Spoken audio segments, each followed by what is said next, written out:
fire seasons are already longer, it's hotter, it's drier, the fuels are drier. That starts becoming the perfect storm, so to speak. Dry fuels, layers of fuels, 1 acre connected to the next, connected to the next, connected to the town. We can mitigate the intensity of the burning through regulating that fuel matrix. And we can manipulate that with any number of standard forestry procedures, cutting gaps, thinning out the stands to create lower density stands. On these restoration lands, the objective is what we're leaving behind, and therefore what goes out on the truck can range from very small to very large. This is not the best quality fiber that you can find in the forest, so using them as building material is not immediately easy. The whole question mark of the project is how are we going to use this material into something more useful.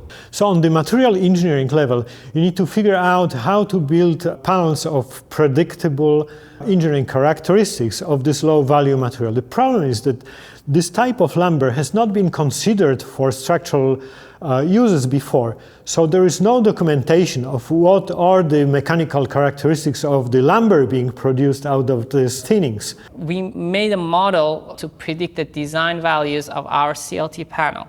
Based on the comparison, we optimized the layup and fabricated prototype CLT panels in Emerson Lab. If you think of mass timber panels, this is like a large panel where the structural responsibility is being dispersed on a large cross-section.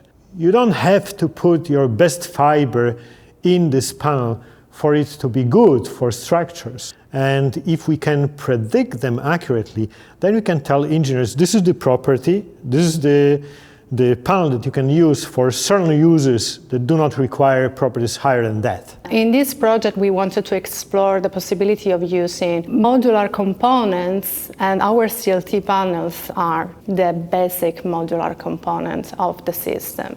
You can make a studio if you want to. You can make a 1-bedroom apartment, a 2-bedroom apartment, 3-bedroom townhouse, or whatever you feel like.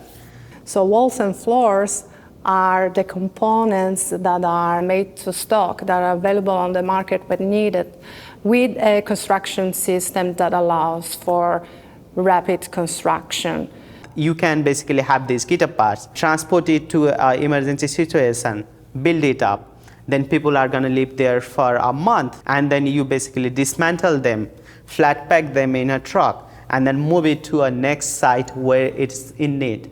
If you move towards modularity, repetitive units that are being used in inexpensive or affordable projects, this allows adding scale to the industry that we're missing this part. And the expectation is that the scale is going to drive the cost down as well. There's a byproduct that comes from that forest restoration, and those are small logs, small trees that have to be removed. And technology has improved to a point where we can take that and convert that to 2x4s, 2x6s, and 2x8s. And we can now, with the advent of mass timber, bring those together into large elements. We manufacture pieces that are up to 60 feet long. All these products can be made to build very large multi-story buildings down to a sauna, if you will, on your property. And we've done projects of all types. We are going to use the material that is causing the wildfires, making the forest safer, putting this through industrial process, and then using it. If it drives cost, it will allow more projects to happen.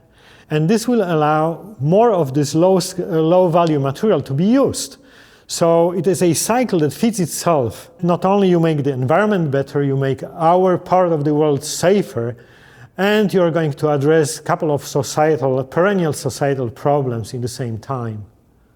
Isn't it beautiful?